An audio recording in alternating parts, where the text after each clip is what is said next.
Hello, welcome to or welcome back to my channel. If you're new here, thank you so much for stopping by. And as always, if you are a returning viewer or a subscriber, thank you so much for your continued support of my channel. I really appreciate you all being here today. I have a pretty short reading update for you. I only have 2 books to talk about. They are the last 2 books that I finished. One I finished a couple days ago, and one I just finished about an hour ago. Just here earlier this morning. And so I wanted to just talk about them both briefly. They are both fairly bleak in terms of story and subject matter. One is fiction and one is nonfiction. I will start with the fiction, and that is the novel An Unfinished Life by Mark Spragg. And I talked a little bit about this in my previous video. I have since completed it and really enjoyed this one. I talked a little bit in my last video how it reminded me of the Plainsong trilogy by Kent Harif, and then also the writing reminded me a lot of Steinbeck, and that remained true through the conclusion of the novel. And it's not a very long novel at all, but I took a little extra time with it because I didn't want it to be over. I was really enjoying the characters, I was really enjoying the story, and so I decided to nurse it a little bit and stretch it out a little bit longer than I technically had, so I could have finished it a lot faster than I did, but I was really enjoying the prose and I was really enjoying the story. So I don't want to spoil anything, so I'll just give sort of a brief overview of the story. But the main characters of this novel, really our main character is a young girl named Griff, and she's 10, and her father has passed away, and her mother's family is also deceased, and so they move back to the daughter's father's hometown of Ishua, Wyoming.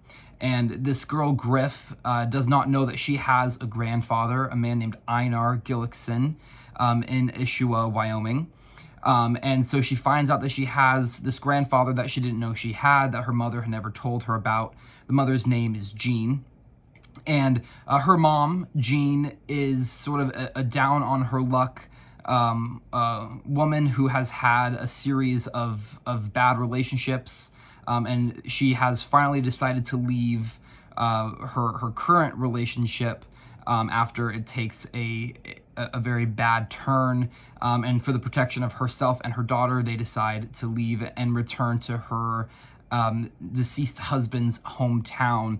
And then that's sort of the set piece, and then they reunite themselves with Einar Gillickson, and it's basically the story of them having to reforge a relationship, the three of them, grandfather, daughter-in-law, and grandchild, after basically a non-existent relationship. And then it's all of the relational conflicts that arise from that, the story of how Griff's dad passed away is brought up, and the drama surrounding all of that. So there's a lot of sort of interpersonal family drama at play here in the story, but the writing is absolutely gorgeous. The characterization is fantastic. I really enjoyed the set piece of the American contemporary Western. And so if that is sort of a set piece that you also enjoy, if you also enjoy sort of simplistic, straight to the point storytelling with great characters and honestly a very moving story, I would highly recommend An Unfinished Life by Mark Spragg. Then for the nonfiction, The Worst Hard Time by Timothy Egan. This is a recounting of the American Dust Bowl, primarily in the panhandle of Oklahoma, as well as some of the southern Texas region. This was an incredibly brutal read, and a very engrossing read as well. I have read very little in terms of actual history of the American Dust Bowl. Most of what I know about the Dust Bowl comes from John Steinbeck's The Grapes of Wrath, which is a novel that I have been prompted to read again after finishing The Worst Hard Time. So I'm definitely going to be revisiting The Grapes of Wrath soon, now that I have a little bit of a more broad historical context for the event and what it really meant for those who went through it. I would highly recommend this. Like I said, it's very brutal. It's very harrowing. Timothy Egan is an excellent writer, so it's very engrossing. There are a lot of journal entries used and a lot of letter and telegraph correspondence used. A lot of awesome sort of photo glossary images provided as well. It's just a very well organized book, very well laid out, reads really well.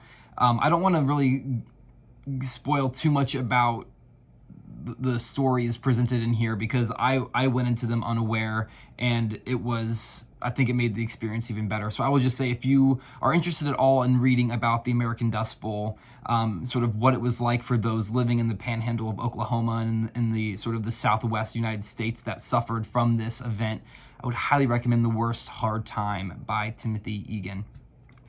So that is everything for today. Like I said at the beginning, just a super short reading update. Thank you so much for watching. I hope you enjoyed. Feel free to leave a comment down below if you would like, and I will see you in the next video. Bye for now, and happy reading.